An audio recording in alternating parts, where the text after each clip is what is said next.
Bismillahirrahmanirrahim. Assalamualaikum warahmatullahi wabarakatuh. Salam silaturahmi, salam sambung rasa Bang Andi dan saudara-saudaraku semua. Selanjutnya saya doakan semoga Bang Andi beserta keluarga selalu dilindungi dan dilimpahkan rahmat oleh Allah Subhanahu wa Ta'ala. Amin. Bang Andi, saya Khairul. Saya mohon maaf karena merasa sudah relatif lama tidak berkomunikasi dengan Bang Andi selaku guru spiritual saya. Namun saya merasakan selalu bersilaturahmi secara batin. Hal ini dikarenakan kesibukan saya dalam perjalanan keluar daerah untuk memenuhi amanah Allah pada hamba, yaitu melaksanakan ijab kabul anak saya di Kabupaten Muara Bungo, Jambi. Dan Alhamdulillah berkat Allah semuanya berjalan lancar. Bang Andi, pada kesempatan ini saya mohon izin bertanya dan saya berharap kiranya Bang Andi bersedia dan mempunyai kesempatan menjawab dan memberikan pencerahannya. Adapun pertanyaan saya adalah sebagai berikut. Pertama, saya selalu senantiasa melaksanakan zikir nafas atau DN setelah selesai sholat fardu. Dan biasanya saya lanjutkan dengan zikir secara zahir, membaca ayat kursi dan doa. Tapi setelah saya melaksanakan DN setelah sholat fardu, saya tidak lagi melaksanakan zikir secara zahir dan berdoa. Namun saya selalu berdoa ketika akan mengakhiri DN dan dilanjutkan dengan ucapan syukur Alhamdulillah. Setelah itu baru saya membuka mata. Pertanyaan saya adalah, apakah yang saya lakukan ini sudah benar?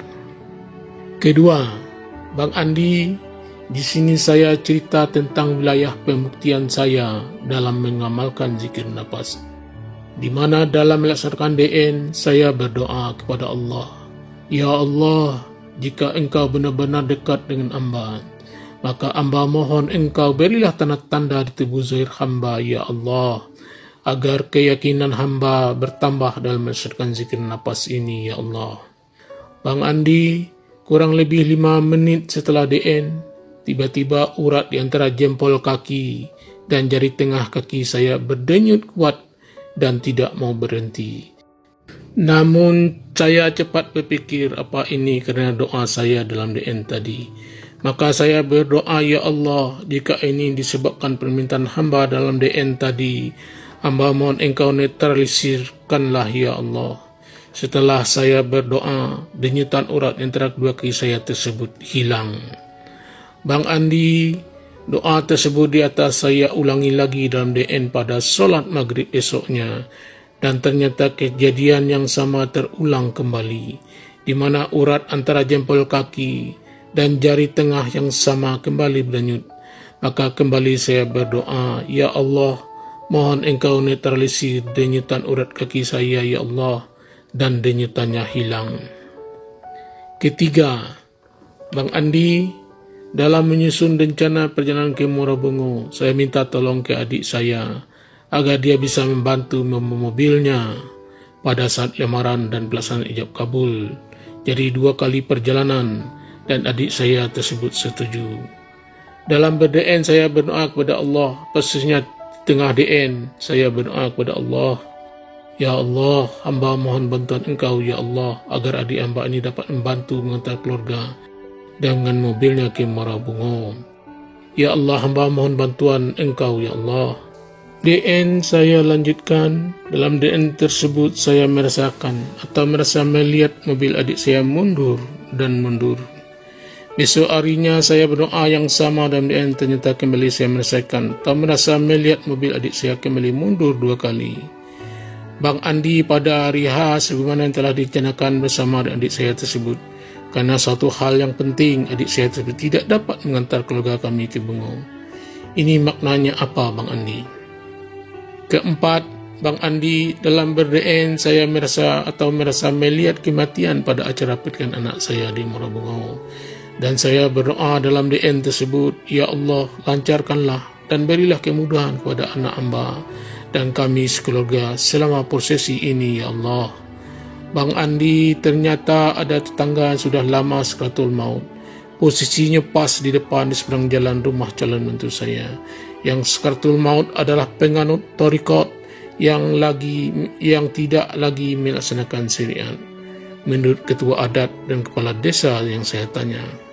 Esok harinya setelah pesta pernikahan sakratul maut itu menutup usianya.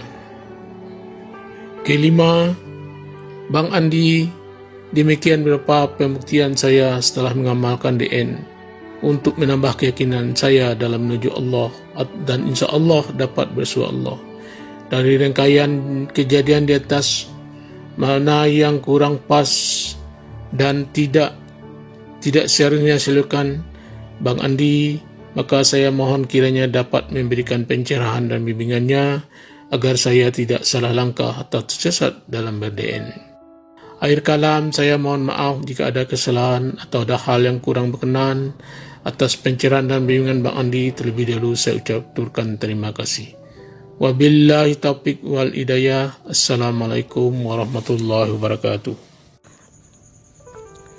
Waalaikumsalam warahmatullahi wabarakatuh. Terima kasih banyak Pak Khairul doa-doanya, amin ya Allah. Jadi mengenai pengalaman zikirnya, nggak usah kita terlalu terlalu takut, ini benarkah, ini salahkah, ini benarkah, ini salahkah. Semua tuh jawaban tuh sebenarnya sudah ada di diri kita masing-masing, ya. Kalau masih sebatas normal, tidak ada yang aneh-aneh, ya nggak ada yang salah lah. Lalu mengenai gambaran-gambaran yang Allah beritahu ketika berzikir nafas, itu anggap saja bonus, ya. Bang, saya melihat diperlihatkan Allah mobil adik saya mundur, ya. Habis itu kita lihat dengan kenyataannya. Ternyata benar, adiknya nggak bisa bepergian, ya kan? Berarti kan di situ Allah sudah memberi tanda. Habis itu kita melihat ada kematian, ternyata benar. Itu sebenarnya diberi tanda. Cuman kenapa kok kebanyakan kita setelah kejadian baru ngerti, baru paham. Ketika diperlihatkan Allah kita tuh nggak paham, ya. Ada dua tuh sebabnya. Sebab yang pertama agar kita tidak mendahului Allah, ya. Sengaja Allah buat kita tuh nggak paham biar kita tidak mendahului Allah, ya. Tapi ada juga orang yang dikasih jelas sama Allah, sesuatu akan terjadi, sebelum kejadian dikasih jelas, dan ketika kejadian ya dia sudah tahu, sudah paham. Nah itu berarti orang-orang yang bisa menjaga rahasia. Makanya kalau sudah bisa jaga rahasia, Allah akan kasih tahu. Tapi kalau bagi kita-kita yang mungkin baru dikasih sedikit saja kuasanya, ditunjukkan kuasanya, kita sudah takjub, sudah kagum, sudah heran, sudah bengong-bengong kita. Biasanya itu Allah dikasih tahu setelah kejadian baru tahu gitu. Padahal udah ada tanda-tandanya. Wah, kemarin padahal Allah sudah kasih tahu ya, saya kok nggak tangkap ya. Sekarang udah kejadian kok baru paham ya. Nah, kenapa dalam berzikir nafas itu kok bisa diperlihatkan? Itu kelebihan kesadaran ya. Itulah yang sering saya jelaskan di YouTube. Melihat tanpa mata, mendengar tanpa telinga, bicara tanpa kata, ya. Itulah kesadaran jiwa. Jadi kesadaran jiwa ini bisa melihat tembus, nggak ada lagi sekat ruang dan waktu, ya. Bagi orang-orang yang peka, bagi orang-orang yang mengolah jiwanya. Nah, banyak teman-teman yang bercerita kepada saya, Bang, saya terkadang menjadi takut, Bang. Takut kenapa? Ya takut saya suudzon, takut saya berprasangka. Kenapa begitu? Karena saya dikasih tanda-tanda, Bang, katanya kan. Seperti apa? Coba cerita, saya tanya. Akhirnya dia bercerita, berzikir nafas. Nah, dalam berzikir nafas itu dia ibarat kata itu kayak keluar dari dirinya, keluar rumah dia. Ya, seolah-olah kan dia duduk di kamar tuh lagi berzikir nafas. Jadi dalam pandangan dia berdiri langsung keluar rumah, jalan-jalan dia di kampung dia itu. Dia lewati semua gang, lorong di dekat sekitar rumahnya. Nah, cuman di situ ada yang aneh, ada yang beda. Semua sepi bang, cuman ada satu rumah yang saya lihat ramai bang. Banyak kali tamu di rumah itu katanya.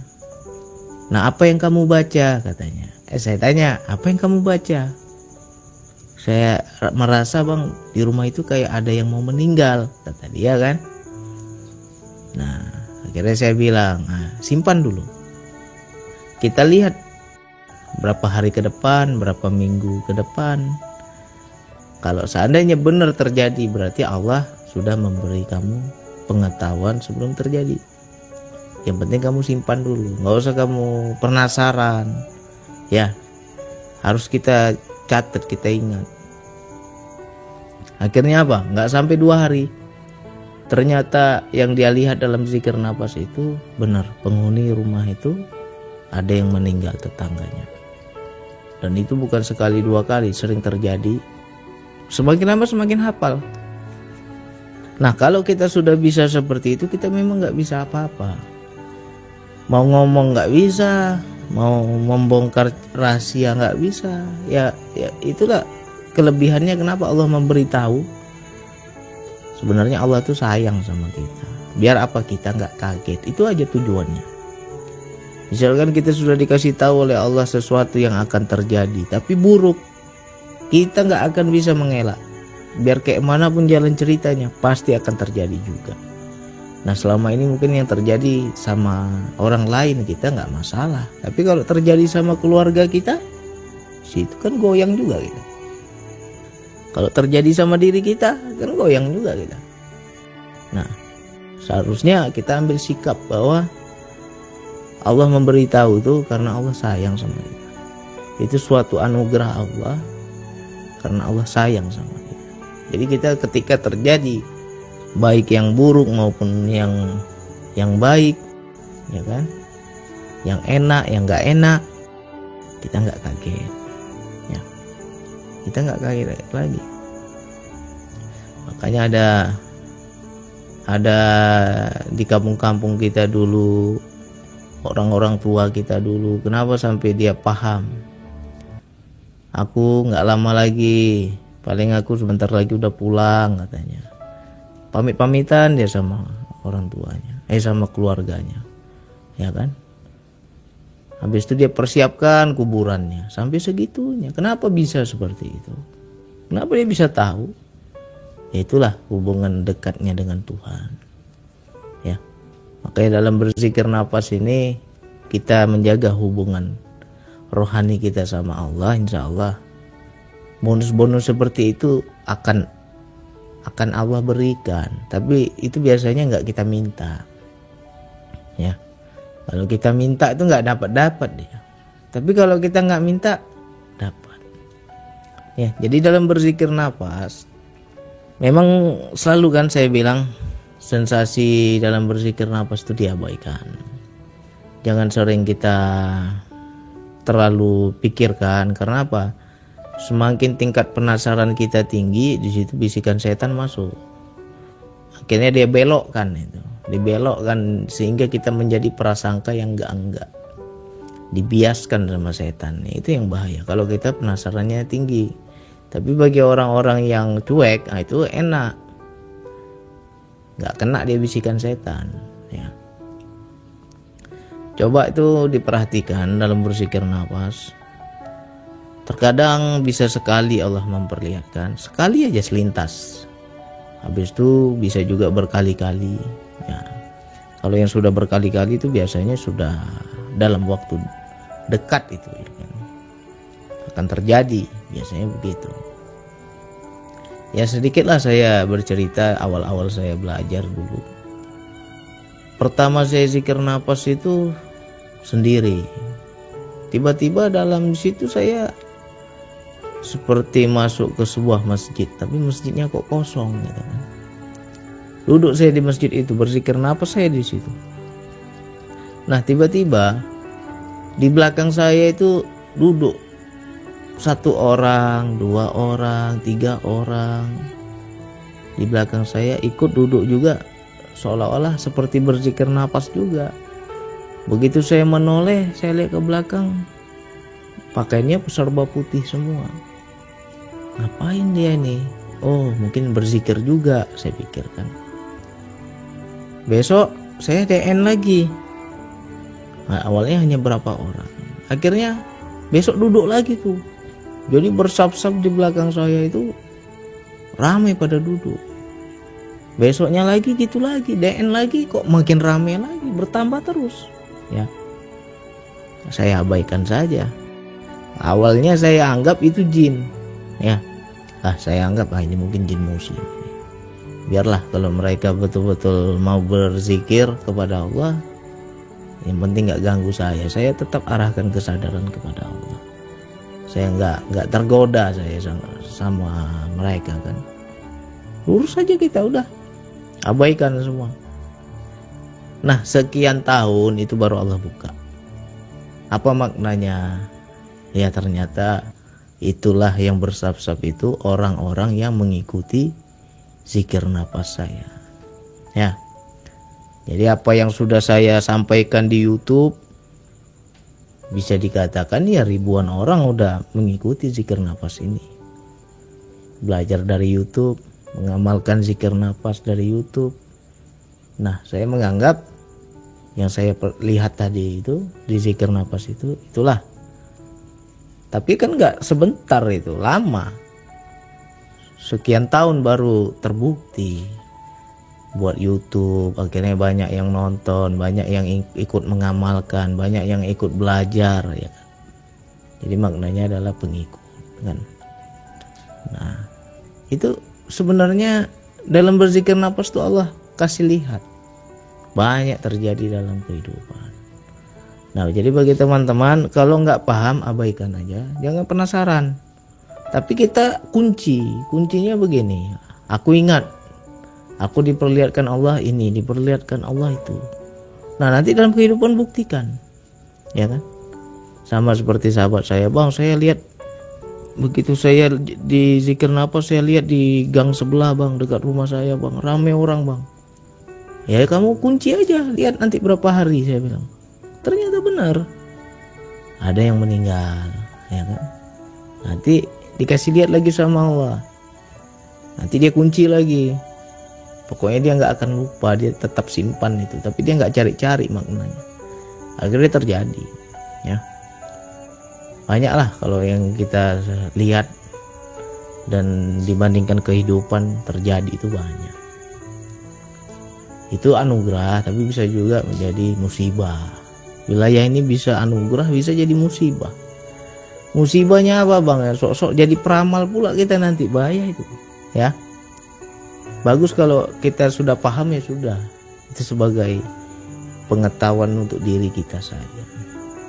Kalau ada dikasih pengetahuan untuk orang lain, untuk yang di luar diri kita, ya pandai-pandai jaga rahasia Allah, ya.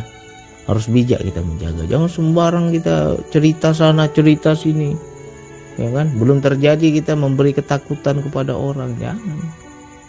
Kalau udah terjadi cerita nggak masalah, udah terjadi, ya.